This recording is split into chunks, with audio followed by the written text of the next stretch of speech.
منہ سے زور سے کہکا مارنے سے وضو ٹوٹ جاتا ہے. یہاں صبح سے آپ وضو کر کے آتے ہیں اور آپ کو ہنسایا جاتا ہے اور بات بات پہ آپ کہکے لگاتے ہیں تو اس سے وضو ٹوٹ تو نہیں جاتا. نہیں, نماز کی حالت میں اگر کہکا لگایا جائے تو نماز ٹوٹ جاتی ہے, وضو نہیں ٹوٹتا. کیا انڈر لیگز بال ویکس کر سکتے ہیں؟ آپ کی مرضی ہے, منع نہیں ہے. وضو کرتے وقت اگر بسم اللہ پڑھنا بھول جائے تو کیا وضو دہرائے؟ نہیں, دہرائے نہیں, ہو جاتا ہے وضو. مغرب کے بعد ناخن نہیں کاٹنے چاہیے, ایسی کوئی بات نہیں. ناک میں پانی چڑھانا سائنسز کے علاج کے لیے مفید ہے. کسی نے کمنٹ بھیجا, حاجت کے نفل کے لیے کیا الگ وضو کرنا ہوگا؟ آپ نے حدیث پڑھی تھی کہ آپ صلی اللہ علیہ وسلم نے فتح مکہ کے موقع پر ایک ہی وضو سے کئی نمازیں ادا کی تھی. شیرٹن میں ایک آنٹی واش روم کے ٹائلز پر تیمم کر رہی تھی. میں نے کہا ٹائلز کی دیوار پہ تیمم نہیں ہوتا, لیکن وہ کرتی نہیں. جی ہاں, ٹائلز پہ تیمم نہیں ہوتا اس لیے کہ وہ تو پکی ہوئی مٹی ہے, سعیدن طیبن ہے جس کے اوپر ہوتا ہے, تو وہ سعید کی اس میں نہیں آتا. اور دوسرا یہ کہ واش روم کے اندر تیمم کی وجہ کیا ہے آخر؟ کیا صرف تھک جرابوں پر مسح ہوتا ہے؟ آج کل تھن ساکس پر مسح نہیں کیا جاتا. بات یہ ہے کہ جب جراب کا لفظ آیا تو تھن تھک کی بات نہیں کی گئی. بات یہ ہے کہ اس تکلیف سے بچانا مقصود ہے کہ آپ اسے بار بار اتارے. ہاں, پھٹی ہوئی جرابیں نہ ہوں کہ جس میں بہت بڑے بڑے ہولز ہوں کہ وہ ساری سکن ایکسپوز ہو رہی ہے, یا ایسی باریک ہوں کہ نیٹ کی بنی ہوئی کہ جو جراب کم اور پاؤں زیادہ نظر آ رہا ہو, تو یہ چیز آپ خود دیکھ لیجئے. اگر مہندی لگی ہو تو کیا وضو ہو جائے گا؟ جی بالکل ہو جائے گا, کیونکہ مہندی رکاوٹ نہیں بنتی پانی میں. ہاں, اگر ایسی کوئی چیز آپ نے لگائی ہے کہ وہ چھلکا بن گیا اور اس کے اوپر سے اتر رہا ہے تو وہ اور بات ہے. کسی بھی چیز کے لگنے کے بعد اگر پانی اس کے ریشے تک پہنچ جائے, ویٹ ہو جائے, وہ سارا دھل جائے, اس کے اندر سے پانی گزر جائے, تو کوئی بھی چیز منع نہیں ہے. ہاں, اگر کوئی چیز پانی کے اور اس سکن کے درمیان بیریئر بن جائے, کوٹنگ ایسی ہو کہ پانی سکن کو ٹچ نہ کرے, تو پھر ٹھیک نہیں. کتے کے بارے میں سوال ہے کہ کپڑے کو لگ جائے تو نماز پڑھ سکتے ہیں؟ جی, اگر ڈرائی ہے تو ٹھیک ہے, کوئی حرج نہیں, لیکن اگر ویٹ کتا ہے, اس کے چھینٹے آپ کے اوپر آ گئے ہیں تو درست نہیں ہے. کیا عورتوں کا ختنہ جائز ہے؟ آپ کس دنیا میں رہتے ہیں؟ کس دنیا میں رہتے ہیں؟ مجھے حیرت ہوتی ہے بعض دفعہ آپ کی حیرت پر. آپ کو پتا ہے بعض افریقن کنٹریز میں یہ رواج ہے. اس میں آپ دیکھیے کہ یہ ان کا ایک لوکل رواج ہے. اسلام نے عورت کے ختنے کا حکم نہیں دیا ہوا. یاد رکھیے, کسی حدیث میں عورت کے ختنے کی بات نہیں آتی, مردوں کے ختنے کی بات آتی ہے, اور ان کے لیے تو پروو ہو چکا ہے کہ ان کی صحت کے لیے ضروری ہے.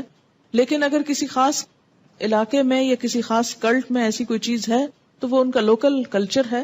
It's nothing to do with Islam. اور اس پہ بہت پروپیگنڈا بھی ہو رہا ہے, آپ کو پتا ہے. میں نے خود کئی جگہ پر یہ پڑھا ہے کہ اسلام نے عورت پہ بڑے ظلم جو ڈھائے ہیں, ان میں سے ایک ظلم یہ بھی ہے کہ بعض علاقوں میں عورت کے ختنے ہوتے ہیں. یہ اسلام نے ظلم نہیں ڈھایا, یہ لوکل کلچر کی بات ہے. اور اگر کسی علاقے کا کلچر ایسا اور پھر انہوں نے اسلام قبول کر لیا اور کلچر بھی ساتھ ساتھ رکھا.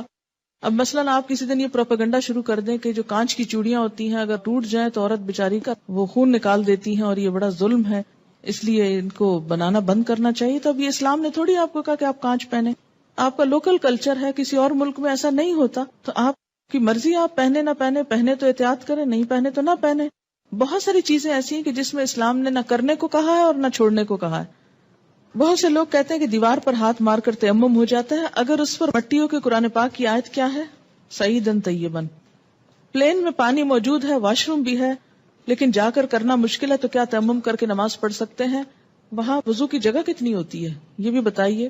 دوسری بات یہ کہ جو لمبی فلائٹس ہوتی ہیں اس میں بعض حضرات وضو کر کر کے پانی اس طرح ختم کر دیتے ہیں کہ اس کے بعد میں جانے والوں کو بیچاروں کو ہاتھ دھونے کے لیے بھی کچھ نہیں ملتا.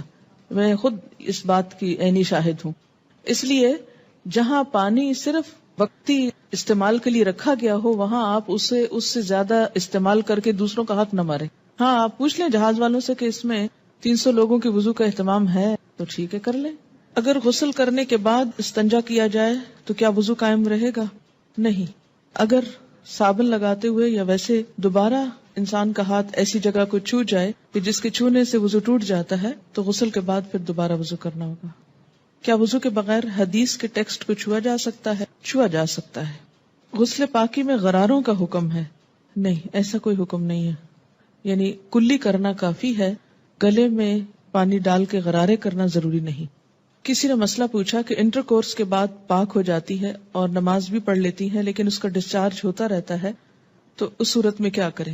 ایک دفعہ نہانے سے پہلے اپنی طرف سے پوری صفائی کر لی جائے، اگر اس کے بعد کوئی ایسی چیز ہو تو دوبارہ بس وضو ہی کافی ہے۔ کیا ریزر کا استعمال کر سکتے ہیں؟ جی کر سکتے ہیں۔ MATTE، یہ کس قسم کی لپسٹک ہوتی ہے؟ صرف لپسٹک ہوتی، کیا اس سے وضو ہو جاتا ہے یا پانی ہونٹوں تک نہ پہنچے گا؟ میں نے کبھی لگائی نہیں، اس لیے مجھے پتہ ہی نہیں کہ یہ کیسی لپسٹک ہے۔ یاد رکھیں کہ چھوٹے چھوٹے سوال اس طرح کے پوچھنے کے بجائے شریعت کا ایک اصول یاد رکھیں۔ ہر وہ چیز جس سے پانی سکن تک پہنچنے میں رکاوٹ نہیں ہوتی اس سے وضو ہو جاتا ہے۔ کوئی بھی چیز جس کے لگنے سے پانی سکن کو نہیں چھوتا، خواہ وہ کچھ بھی ہو، وضو نہیں ہوگا۔ وضو کرنے کے بعد اگر ٹی وی دیکھیں تو کیا وضو ٹوٹ جاتا ہے؟ اس میں بھی کیا اصول کار فرمائے؟ یہ میں نے سوال، مجھے معلوم تھا کہ یہ کوئی ایسا نہیں، لیکن میں نے جان بوجھ کے پڑھا ہے۔ کیوں جان بوجھ کے پڑھا ہے؟ اس سے آپ کو سکھانا، کہتے ہیں نا کہ ضروری نہیں کہ ایک بہت اچھے سوال سے انسان سیکھے، بعض اوقات ایک ایسے مذاقہ خیز سوال سے بھی کچھ سیکھ سکتے ہیں آپ۔ کیوں؟ اس لیے کہ جب تک شریعت کے جو احکامات ہیں ہمارے لیے ان کی علت نہیں معلوم ہوگی، وجہ نہیں معلوم ہوگی، اس وقت تک ہم سمجھ نہیں پائیں گے۔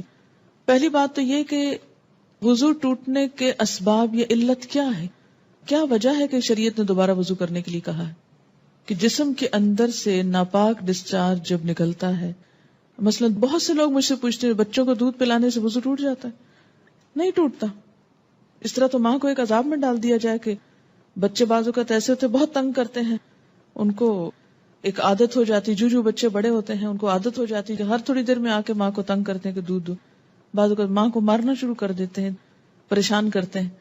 اب ماں صرف اس لیے مار کھاتی رہے کہ میرا وضو ہے، اور بعض اوقات یہ کہ 2 سنت پڑھی آپ نے اور فرض پڑھنے کے درمیان میں بچے نے شور مچانا شروع کر دیا، بجائے اس کے کہ آپ فرض پڑھیں، آپ پہلے کیا کریں، اسے دودھ پلا لیں، اور آپ اس لیے نہ پلائیں کہ وہ میرا وضو نہیں رہے گا تو بچہ شور مچا مچا کے سب کو جگا ڈالے، اور پھر یہ کہ آپ نماز میں بھی کوئی توجہ نہ ہو کہ وہ چیختا ہے چلاتا رہے، میں پہلے نماز پوری کر لوں پھر دودھ پلاؤں گی۔ تو اسلام نے ایسے احکام نہیں دیے، اس میں کیا حکم ہے کہ آپ دودھ پلا سکتی۔ اسی طرح بعض اوقات زکام ہو جاتا ہے آپ کو، تو زکام سے وضو نہیں ٹوٹتا آپ کا، اگرچہ وہ ناک سے کوئی ناپاک ڈسچارج بھی نہیں، لیکن اس کو صاف بھی نہیں کہہ سکتے، طیب بھی نہیں آتا، ہاں اس سے بھی وضو نہیں ٹوٹتا۔ اسی طرح آنسو ہے، آنسو سے بھی وضو نہیں ٹوٹتا کہ ایک شخص کو 1 گھنٹہ رو لیا ہے اور اس کے بہت آنسو بہ لیے، تو اس سے بھی اگر زیادہ بہا سکتا تو بہا لے اپنا دل ٹھنڈا کرنے کو، وضو نہیں ٹوٹے گا۔ ٹھیک ہے، تو عربی میں ایک اصطلاح استعمال ہوتی ہے، اگر وہ یاد رہے آپ کو تو بہت آسانی ہو جائے گی، کہ سبیلین سے جو کچھ نکلتا ہے اس سے وضو ٹوٹتا ہے۔ سبیلین 2 راستوں کو کہتے ہیں، یعنی ناپاک ڈسچارج کے 2 راستے جو ہیں، سبیل کہتے ہیں نا راستے کو، تو سبیلین دونوں راستوں سے، اور اس سے مراد یعنی یہ ایک ٹرم استعمال کی جاتی ہے بجائے ان دونوں جگہوں کے نام لینے کے۔ گفتگو میں جو الفاظ انسان استعمال کرتا ہے اس سے انسان کی شخصیت کی عکاسی ہوتی ہے کہ اس کا مزاج کیسا ہے۔ جن کا مزاج گندا ہو وہ گندی باتیں کرنے اور گندے الفاظ بولنے کو انجوائے کرتے ہیں، لیکن ایمان، گندگی اور ناپاکی اور یہ تمام چیزیں جو ہیں یہ ایک دوسرے کی ضد ہیں، یہ انسان کی ضروریات میں سے تو ہیں، اسی لیے انسان کیا کہتا ہے، اپنی ضرورت سے فارغ ہونا۔ ایک بہترین لفظ ہے جو مطلب بھی پورا کرتا ہے اور ان الفاظ میں بھی کوئی قباحت نہیں ہے، کوئی شناعت نہیں ہے۔ تو اسی طرح جب سبیلین کا لفظ بولا جاتا ہے تو اس لفظ کے سمجھنے میں آپ کو تو دقت نہیں ہے، کیونکہ آپ عربی پڑھتے ہیں، قرآن پڑھتے ہیں، آپ کو اتنا معلوم ہے لفظ۔ جو چیز وضو لازم کرتی ہے وہ کیا ہے؟ سبیلین سے کسی چیز کا اخراج، ڈسچارج۔ ٹھیک، بعض ڈسچارجز سبیلین سے صرف وضو کو ضروری کرتے ہیں اور بعض سے غسل بھی فرض ہو جاتا ہے۔ ٹھیک، جہاں تک خون کے نکلنے کا تعلق ہے، سبیلین کے علاوہ اگر جسم کے کسی حصے سے خون نکلتا ہے، مثلا دانت سے نکسیر پھوٹ گئی، کہیں اور کٹ لگ گیا، جسم سے خون نکل آیا، اس کے بارے میں 2 آراء ہیں، اختلاف ہے۔ سبیلین میں کوئی اختلاف نہیں، یاد رکھیے، سبیلین کے اخراج میں کوئی بھی اختلاف نہیں، سب کے ہاں ایسے ڈسچارج سے، کسی بھی چیز کے نکلنے سے وضو نہیں رہتا، لیکن خون اگر سبیلین میں سے نکلے تو وضو نہیں رہے گا، مگر جسم کے کسی اور حصے سے، مثلا دانت سے، ناک سے یا ہاتھ سے، اس کے بارے میں 2 رائے ہیں۔ 2 کون سی رائے ہیں؟ ایک رائے یہ ہے اگر اتنا نکلے کہ ایک قطرہ بن کے بہہ جائے، بہنے والا خون نکلے تو وضو نہیں رہتا. ٹھیک ہے، بہنے سے مراد کیا ہے؟ مثلاً کٹ لگا، پہلے رستا رہا، پھر کٹھا ہوا، کٹھا ہو کے ڈراپ گر گیا تو وضو ٹوٹ گیا. ایک یہ رائے. دوسری رائے کیا ہے اس میں کہ نہیں، اس سے وضو نہیں ٹوٹتا. اور وہ دلیل کیا دیتے ہیں کہ حضرت عمر رضی اللہ تعالیٰ عنہ کو جب نماز میں شہید کیا گیا تھا تو انہوں نے نماز چھوڑی نہیں، یا حضرت علی رضی اللہ تعالیٰ عنہ کا جب تیر نکالا گیا تھا نماز کی حالت میں تو انہوں نے نماز توڑی نہیں تھی. ظاہر ہے تیر نکلا تو کیا خون نہ نکلا نا. ہاں، اسی طرح اگر آپ نے وضو کیا ہے، بعض اوقات ایسا ہوتا ہے نا کہ وضو کر کے آپ ہٹنے لگتے ہیں کہ آپ کو منہ محسوس ہوتا ہے، آپ دوبارہ سپٹ کرتے ہیں تو کیا ہوتا ہے، اس میں کچھ ریڈش محسوس ہوتا ہے کہ لگتا ہے کہ مسوڑوں سے خون آ گیا. اب اس میں وضو کی ایسی ضرورت نہیں ہے. اسی طرح بعض اوقات نماز پڑھتے پڑھتے کسی کی نکسیر چھوٹ جاتی ہوتا ہے نا، بعض لوگوں کو تکلیف ہوتی ہے. نکسیر کا معنی پتا ہے آپ کو؟ جو بلڈ ناک سے آتا ہے، بیماری ہوتی ہے. یا اسی طرح آپ بیٹھے کوئی کام کر رہے تھے، سوئی سے سوئی ایک دم لگ گئی جسم کے کسی حصے میں تو تھوڑا بہت خون رس گیا.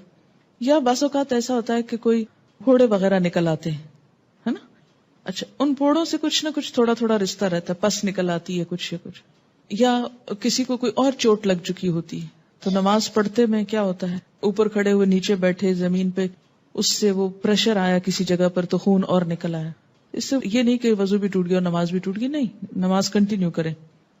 تو تھوڑا بہت اس طرح کا اگر بلیڈنگ وغیرہ ہوتی ہے تو اس کو اگنور کیا جا سکتا ہے. اسی طرح آپ وضو کر کے کھڑے ہیں، ناک سے زکام آ رہا ہے کوئی فرق نہیں پڑتا، رو رہے ہیں آپ، رو رہے ہیں کوئی بات نہیں. یا منہ سے رال ٹپک گئی، بعض لوگوں کو بیماری ہو سکتی ہے منہ سے رال ٹپکنے کی، سوتے میں ٹپکے کی تو وہ تو پھر ویسے ہی وضو نہیں رہے گا. لیکن بعض اوقات ایسا ہوتا ہے نا کہ بعض لوگ جیسے کمزور ذہن کے ہوتے ہیں یا مریض ہوتے ہیں، یا اسی طرح تھوک دیا آپ نے، تھوک ہے یا تھوک میں بلغم وغیرہ ہے تو اس سے وضو نہیں ٹوٹتا. سمجھ گئے یہ بات؟